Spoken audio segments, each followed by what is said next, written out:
तकलीफ़ों के आगे मैं कैसे हार जाऊं? मेरी तरक्की की आस में मेरी माँ बैठी है। हे एवरीवन, नमस्ते। कैसे हैं आप सब लोग? मैं अच्छी हूँ और आप लोगों को लग रहा होगा मैं कहाँ बैठी हूँ, इस रूम में क्यों, कहीं बाहर क्यों नहीं हूँ। तो भाई, आज से शुरू हो रही है नई सीरीज़। किस बारे में है, क्या है, सब पता चलेगा धीरे धीरे, बस साथ बने रहिएगा। तो जैसे कि मैंने आपको अभी ये शेर सुनाया, एक बार फिर सुनाती हूँ। तकलीफ़ों के आगे मैं कैसे हार जाऊँ, मेरी तरक्की की आस में मेरी माँ बैठी है। ये शेर इस कहानी के लिए कितनी अहमियत रखता है ये अभी आपको आगे पता चलेगा। बहरहाल, इमेजिन कीजिए, इंडिया का एक सुपरस्टार अपने पिता के सामने सब कुछ हार कर खड़ा है और उसके मुंह से निकलती है सिर्फ एक बात, आई नीड हेल्प। मैं अपनी जिंदगी बदलना चाहता हूँ। और इतना कहकर वो फूट फूट कर रोने लगता है, बिखर जाता है, मानो सब कुछ हार गया। 1981 में इंडिया को मिली one of the most successful film of that year, Rocky, और भारत को मिला एक बेहद promising actor, Sanjay Dutt. He had arrived and how. लेकिन फिल्म के रिलीज होने के मात्र 3 दिन पहले उनकी मां और इंडिया की बेहतरीन actor Nargis Dutt ji had passed away. अचानक मिले सुपर स्टारडम और साथ ही मां के चले जाने की वजह से शायद संजय दत्त कहीं खो से गए। अच्छा, इस रॉकी को मिली इस कामयाबी को और उसके बाद के वक्त में भी जो संजय दत्त की पॉपुलैरिटी बनी हुई थी, उसको इनकैश करने के लिए प्रोड्यूसर्स एंड डायरेक्टर्स स्क्रिप्ट्स और चेक्स के साथ उनके सेट्स और घर पर इंतजार करने लगे। पर संजय दत्त एक अंधेरे की ओर बढ़ने लगे थे। ड्रग्स के साथ हुए उनके रिश्तों को लेकर संजय दत्त ने कभी कुछ छुपाया नहीं और सालों बाद खुलकर उस बुरे वक्त के बारे में सारी बातें भी बताई। उनकी कोशिश थी कि शायद उनके खतरनाक एंड ऑलमोस्ट फेटल एक्सपीरियंसेस को सुनकर शायद कोई संभल जाए। ये वक्त था 1984 का, जब ड्रग्स के प्रभाव में संजय दत्त पूरे 2 दिन बाद जगे थे। और जगने के बाद जब पहली बार उन्होंने खुद को शीशे में देखा तो सिर्फ एक ख्याल उनके मन में आया, that he is going to die. और वो ये सोचते ही सीधा अपने डैडी यानी सुनील दत्त जी के पास पहुंच गए और उन्होंने उनसे वो बोला जो मैंने आपको शुरुआत में बताया। ये एक पिता की अपने बेटे के लिए अटूट प्रेम और एक माँ की ममता की शक्ति की कहानी है, फिर चाहे वो माँ इस दुनिया में ही ना हो। On a cold January day in 1984, Sunil Dutt Sanjay Dutt को लेकर पहुंचे साउथ मियामी के एक हॉस्पिटल में, जहां उनकी जांच की गई। और डॉक्टर्स उनकी जांच करने के बाद शॉक्ड रह गए, क्योंकि उनका सवाल था कि इतने ड्रग्स के बावजूद भी संजय दत्त आज तक जिंदा कैसे बचे हैं।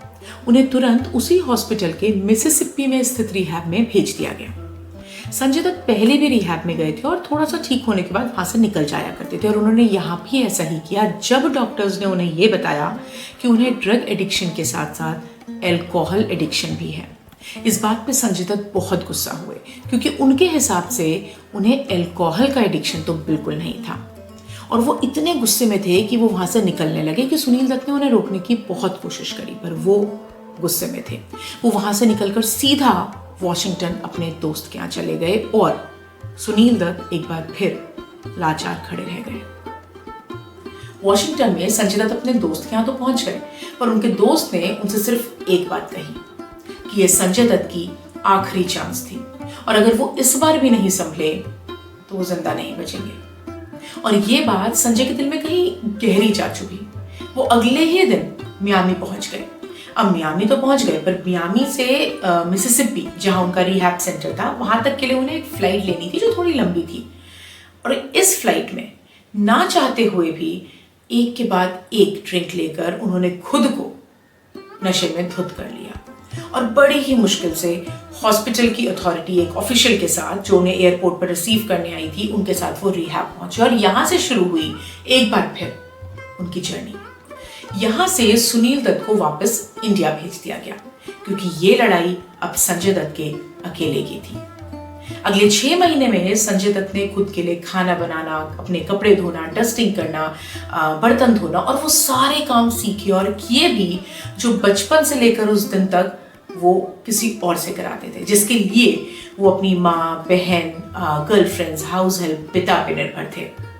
और इन्हीं 6 महीनों में उन्होंने ये भी कन्फेस किया रिहैब सेंटर में कि he had a death wish, क्योंकि उनकी मदर की जो मेमोरीज थी वो उन्हें हॉन्ट करती थी। संजय दत्त को हफ्ते में एक कॉल अलाउड थी जहां वो अपने फैमिली और फ्रेंड्स से बात कर सकते थे। ये प्रोग्राम उन्हें संभाल तो जरूर रहा था, पर साथ ही साथ वो अकेलापन भी महसूस करते थे। उनमें एक बार फिर से बस एक ड्रिंक लेने की चाहत उमड़ने लगी थी, और शायद टेलीपैथी ही रही होगी कि भले ही अपने बेटे के डगमगाते हुए कदम वो सेंस ना कर पाए हों, लेकिन सुनील दत्त को अपने बेटे की याद एक बार फिर यूएस खींच लाई थी। वो इस होप से वहां आए थे कि शायद संजय दत्त ने कुछ प्रोग्रेस करी होगी, पर वहां आकर वो मायूस हुए क्योंकि he sensed and suspected that Sanjay Dutt had started drinking once again, और उन्हें डर था कि अगर ऐसा ही चलता रहा तो वो दिन दूर नहीं जब वो एक बार फिर ड्रग्स लेने लगेंगे, और वो एक बार फिर से मायूस होकर इंडिया वापस लौट गए।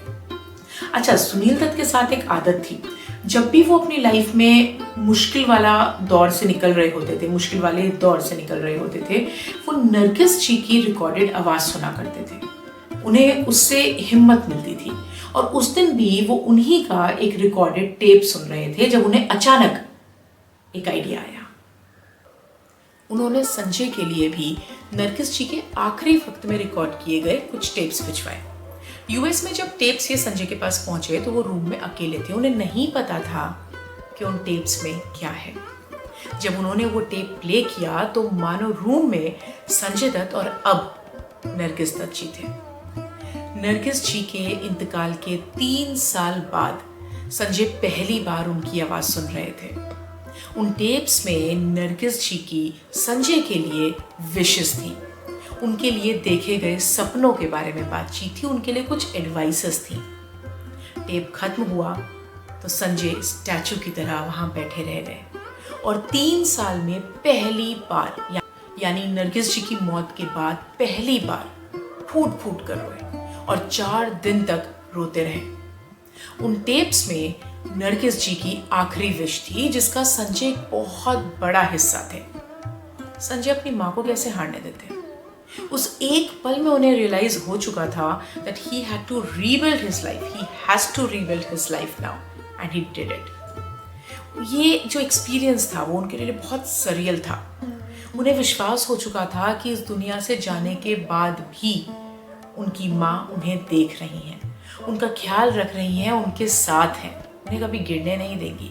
और इस एक रियलाइजेशन ने उनकी पूरी की पूरी जिंदगी बदल कर रख दी। संजय खुद कहते हैं कि उस पल में नरगिस जी की आवाज ने और उन टेप्स ने संजय को वो हिम्मत दी जो वो पूरी तरह से खो चुके थे। और इस तरह उन टेप्स की वजह से संजय ने अपनी जिंदगी की बेहद मुश्किल जंग पर जीत हासिल कर ली थी। वो जंग जिसकी वजह से वो काफी मायनों में खोखले हो चुके थे। He had emerged as a winner. और संजय ने हमेशा के लिए ड्रग्स और एडिक्शन की दुनिया को टाटा बाय बाय कह दिया। दोस्तों, क्या आपको ये कहानी पता थी? हमें कमेंट्स में ज़रूर बताइएगा, और साथ ही अगर आप अभी तक हमारे साथ एपिसोड में बने हुए हो तो हमें सब्सक्राइब ज़रूर कर लीजिएगा, बिकॉज एवरी सब्सक्रिप्शन मैटर्स। और हाँ, अगर काबिल लगे तो लाइक और शेयर भी कर दीजिएगा। और आई होप आपको ये एपिसोड पसंद आया हो। आगे अभी और एक्साइटिंग और अच्छे एपिसोड्स आएंगे। So stay tuned for more. And till the next time we meet again, bye bye for now.